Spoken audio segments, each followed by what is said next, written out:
With NBA player Jordan Clarkson of the Cleveland Cavaliers now in the game, officials of the Samahang Basketball ng Pilipinas and the PBA must be banging their heads on the wall. They just lost their biggest chance to put together a really strong team for the Asian Games.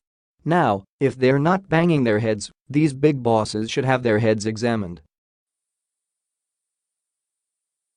Imagine our country marching into the Asian Games with a team made up of top PBA players, with the Cavalier Clarkson as catalyst. That must be an intimidating sight for all our enemies. Sending Clarkson is like sending Achilles to march on Troy at a time when no one has yet heard of his Achilles heel. But that will not happen now. Instead, the opposition at the Asian Games in Indonesia will look at our team and laugh behind our backs. Because what they will see is a ragtag band of players looking uneasy, fear in their eyes, with this very possible marching order. Okay, guys, just avoid getting routed by 50 points in the first quarter. Blame the SBP for what could be a rout anyway. Mark this, we are not wishing it, we are ruining it. Blame the SBP for not having the vision to prepare for the Asian Games. Blame the SBP for having Plan A and no Plan B.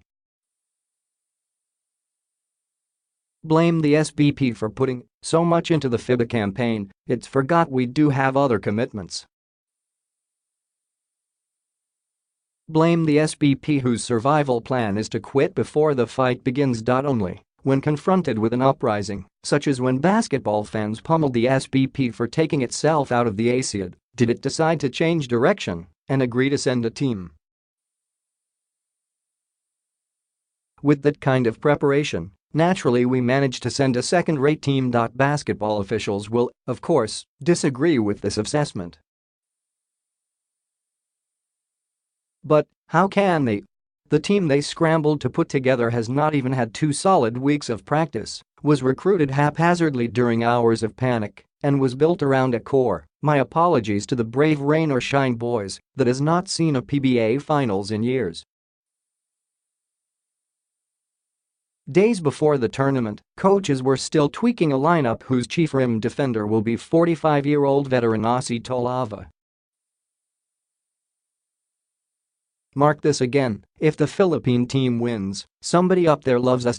When Clarkson arrives to see the team he will lead, he might actually ask himself, am I in the wrong universe? Because he could be looking around for Junmar Fajardo, Greg Slaughter, Japeth Aguilar, and other PBA stars who won't be there because the PBA schedule has paid no attention to international tournaments. Clarkson's arrival would have been the best thing for the national team in years. He is a certified star, an active NBA player, and one proud of his Filipino heritage. He cannot even be compared with Andre Blatch or Marcus Douthit, 2 naturalized Filipinos who served our country well, but who hardly connected with the locals. Clarkson is different. Proud of his Filipino heritage, he went out of his way to engage local basketball fans during his visit here. His manner was so endearing that our basketball officials, at first sight of him, recruited him for the national team. And although he is committed to the NBA, where he receives a salary that the most valuable Filipino player can only dream about, Clarkson was clearly open to playing for Gilas Pilipinas.